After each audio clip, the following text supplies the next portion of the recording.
இருக்கிற இந்த உணர்வு.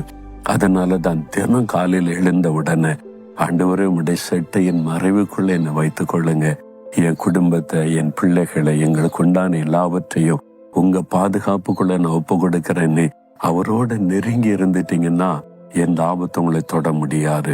ஒரு தாய் பறவை எச்சரித்தும் அந்த தாய்க்கோழி எச்சரித்தும் தூரத்துல ஒரு கோழி குஞ்சு அதை சட்டை பண்ணாம மேய்ஞ்சிக்கிட்டு இருந்தா பருந்து தூக்கிட்டு போயிடும்.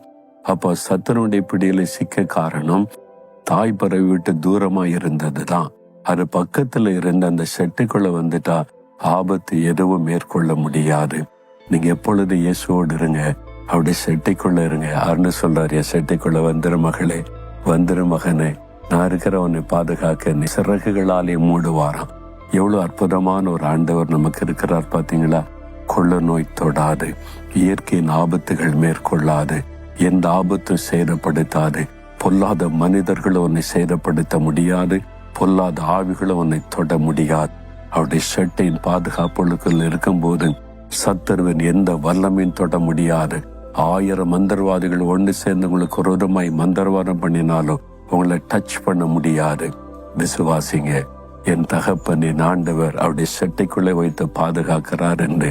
அதுதான் பெரிய சந்தோஷம். இன்னைக்கு சொல்றீங்களா, ஆண்டவரே உம்முடைய செட்டையின் மறைவுக்குள்ள நான் வந்துடுறேன், என்னையும் என் குடும்பத்தையும் உம்முடைய செட்டைக்குள்ளே நான் ஒப்பு கொடுக்கிறேன், உம்முடைய அரவணைப்புக்குள்ள ஒப்பு கொடுக்கிறேன், உம்மோடு கூட நெருக்கமா எப்பொழுது இணைந்திருக்க அர்ப்பணிக்கிறேன். உங்களுடைய செட்டையின் மறைவுக்குள்ளே வைத்து எங்களை பாதுகாத்து நடத்தும். இந்த தீமைகள், பொல்லாத மனிதர்கள், பொல்லாத ஆவிகள், அந்த தீமைகள் எல்லாம் விலகி போக நீர் எங்களை பாதுகாத்து நடத்தும். இயேசுவின் நாமத்தில் ஆமேன், ஆமேன்.